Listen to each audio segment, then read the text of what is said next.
Good Sunday morning, and God, I thank you for the opportunity just to say, God, I thank you. Let me start this thing the right way. To my aunt, Gussie McCall, back in Sylvania, Georgia, happy birthday to you.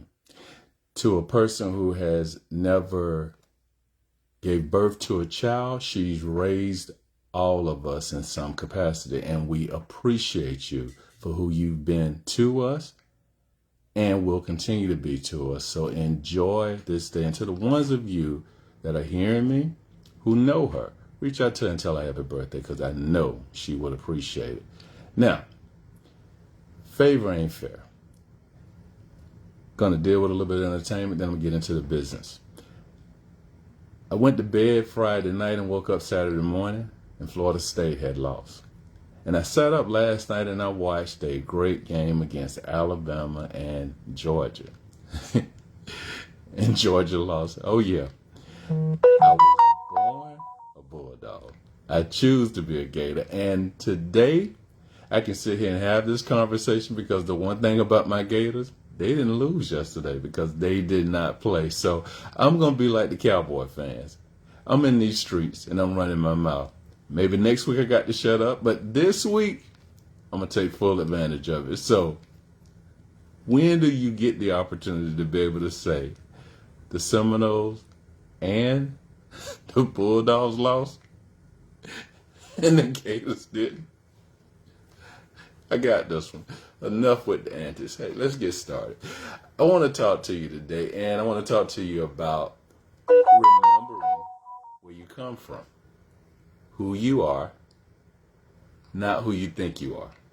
And the reason I want to talk about that is this. This is political parties. Certain people who get in certain positions, they choose to forget what they went through to be able to sit certain places. You have people that are on the Supreme Court. You have people who happen to be sheriffs. You have people who may be running for governors of states. And they look like me, who are older than that. There's some generations. And they can't remember when once upon a time, if they chose to try to go somewhere, they were not allowed to go in those places because of the color of their skin. But we get to a place when we are allowed to sit at certain tables. We go to thinking we've arrived and have been accepted, when in all actuality, all it is you're needed to serve a purpose until the purpose is no longer needed. We were all put on this earth to leave a legacy. And the thing about that legacy, we think it's just the four walls, the people within those four walls of your home. No, your legacy consists so much broader than that. It's outside of the home. And we have come a long way, but we've still got a long way to go. But when we get to a place where we are willing to destroy things that have been set in place to look out for people that look just like you, and you know what you've been through, and you're willing to go along with it only because you want to fit, and you believe it doesn't matter, or you don't remember what you went through.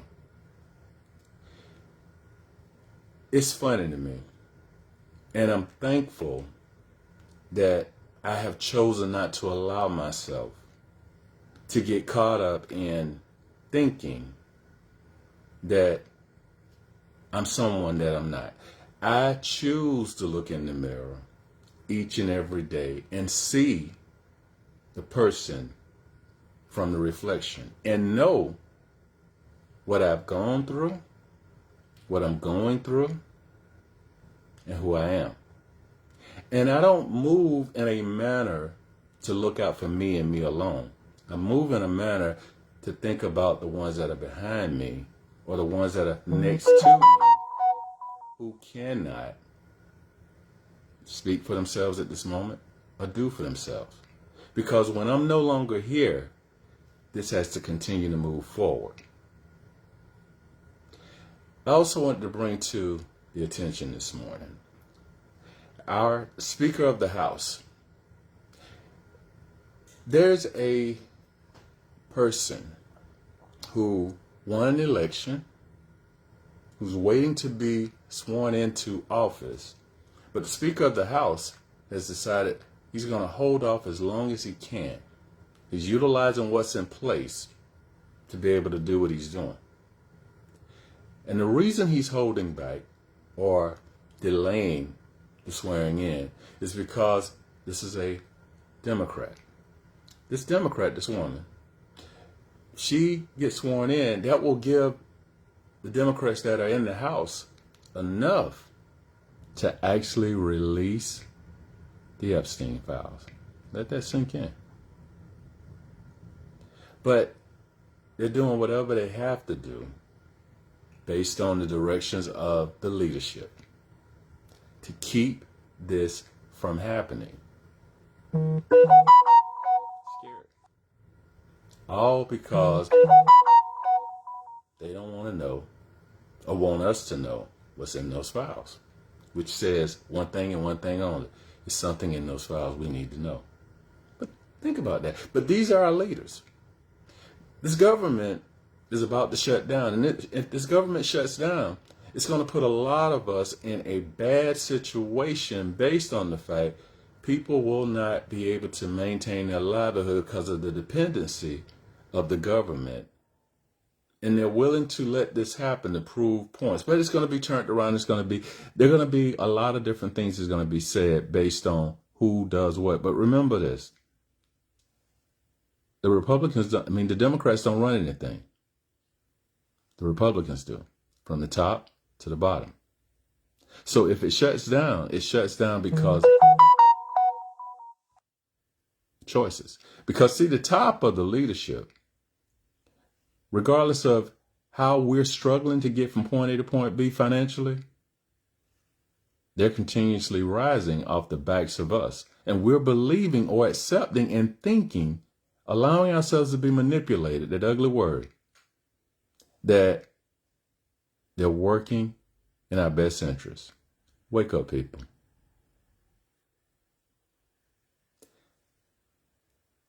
I'm concerned. I'm worried. Parents, your faith in our democracy, I know, is not in a good place right now. But I'm begging you. Your young kids that are getting ready to turn 18, get them registered to vote. Midterms will be here before we know it. And we need to get ready to vote. Get educated on what's going on. Get educated on who's running for what in your area. And this is not just about the federal government, your local government, everything, because they work from the top to the bottom to get everything under control. It's time for us to start turning this thing around. And to the ones that look like me, let's stop being so easily swayed to go to other sides when we need to be working together to get where we gotta go. Be blessed on this Sunday. Go Jags. Share that smile. Be available if you can, and if you can't, find someone to assist that can help. And definitely pay attention to your surroundings. Take care.